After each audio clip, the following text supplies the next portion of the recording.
Sir ಈಗ ಧ್ರುವ sir ಆಗಿರ್ಬೋದು ಅಥವಾ ನೀವ್ ಹೇಳಿದ್ರಿ ಯಾರು ದುನಿಯಾ ವಿಜಿ ಸರ್ ಎಲ್ಲ ಅವ್ರು ಏನ್ ಒಪಿನಿಯನ್ ಹೇಳಿದ್ರು, ಅವ್ರ ಒಪಿನಿಯನ್ ಏನಾದ್ರು ಹೇಳ್ಕೊಂಡ್ರ ಶಿವಣ್ಣನ ಜೊತೆ ಅಥವಾ ಚರ್ಚೆ ಆಗ್ಬೇಕಾದ್ರೆ? ಸರ್ ಆ್ಯಕ್ಚುಲಿ ಅಲ್ಲಿ ಇದ್ದವರೆಲ್ಲ ನಾವು 2 ಸಿನಿಮಾ 3 ಸಿನಿಮಾ 1 ಸಿನಿಮಾ ನಮ್ಮ ಶಿವಣ್ಣ ಅವ್ರು ಮಾಡ್ತಾಯಿದ್ದಾರೆ, ದುನಿಯಾ ವಿಜಯನು ಆಲ್ರೆಡಿ ಇದು ಮಾಡ್ತಾಯಿದ್ದಾರೆ. ನಾವು ಧ್ರುವ ಸರ್ಜಾ ಸಾಹೇಬ್ರು ಕೇಳ್ಕೊಂಡ್ವಿ, ಅವರು ಖಂಡಿತ ಇನ್ನು ಮುಂದೆ ಮಾಡ್ತೀವಿ, ನಮ್ಗೆ ಒಳ್ಳೆ ಸಬ್ಜೆಕ್ಟು ಒಳ್ಳೆ ಪ್ರೊಡ್ಯೂಸರ್ ಸಿಕ್ಕಿದಾಗ ಮಾಡಿದೆ ಏನು ಮಾಡ್ತೀವಿ ಅಂತ ಅವರು ಒಪ್ಕೊಂಡಿದ್ದಾರೆ. ಅದಾದ ನಂತರ ಅವ್ರನ್ನೇ ಸಪ್ರೇಟಾಗಿ ಕರೆದು ಒಂದು ಚರ್ಚೆ ಮಾಡೋಕ್ಕೆ ಪ್ಲಾನ್ ಮಾಡ್ಕೊಂಡಿದ್ವಿ ಸರ್. ಈಗ ಸಭೆಗೂ ಮುನ್ನ ಸಿಎಂ ಭೇಟಿ ಆಗೋಕೆ ಮುಂದೆ ಎಲ್ಲಾ ಸ್ಟಾರ್ಸ್ಗಳು ಮತ್ತೊಂದ್ಸರಿ ಸೇರೋ ಪ್ಲಾನ್ ಇದೆ? ಖಂಡಿತ ಅದು ಯಾವಾಗ ಇಷ್ಟಲ್ಲೇ ಸ್ಟಾರ್ಸು ಜೊತೆಗೆ ಸೇರ್ತಾ ಇದ್ವಿ, ನಿರ್ಮಾಪಕರೆಲ್ಲರೂ ಒಟ್ಟಿಗೆ ಒಂದು ಚರ್ಚೆ ಮಾಡ್ಬೇಕಂತೇಳಿ ಪ್ಲಾನ್ ಮಾಡಿದ್ವಿ.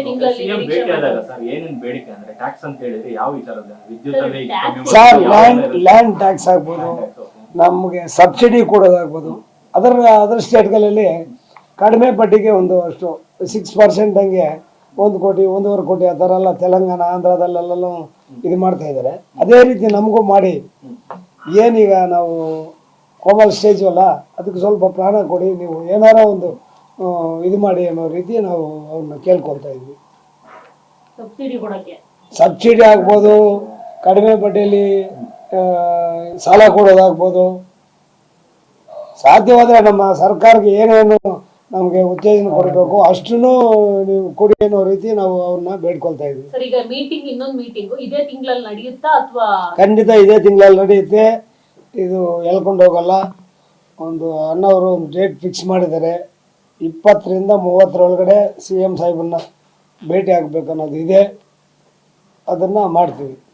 ಸರ್ ಈಗ ಇಷ್ಟು ದಿನ ಇದೊಂದು ಇದಾಗಿತ್ತು ಅಂದ್ರೆ ಯಾರು ಮುಂದೆ ಬರ್ತಾ ಇಲ್ಲ ನಟರು ಅದು ಇದು ಅಂತ ಹೇಳ್ಬಿಟ್ಟು, ಶಿವಣ್ಣ ಲೀಡರ್ ಆಗ್ಬೇಕು ಇಂಡಸ್ಟ್ರಿಗೆ, ಈ ತರ ನಿಂತ್ಕೋಬೇಕು ಅಂತ. ಸದ್ಯಕ್ಕೆ ಇವಾಗ ಬಂದಿದ್ದಾರೆ, ಶಿವಣ್ಣ ಮುಂದೆ ಬಂದಿದ್ದಾರೆ, ಇಲ್ಲ ಹಿಂಗೆ ಇಲ್ಲಮ್ಮ ಮೊದಲಿಂದ ನಮ್ ಜೊತೆ ನಮ್ಮ ರಾಜಣ್ಣ ಅವ್ರು ಆದ್ಮೇಲೆ ಅಂಬರೀಶ್ ಸರ್ ಬಂದ್ರು.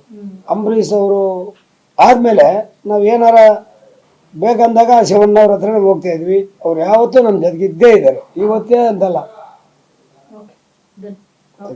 Thank you.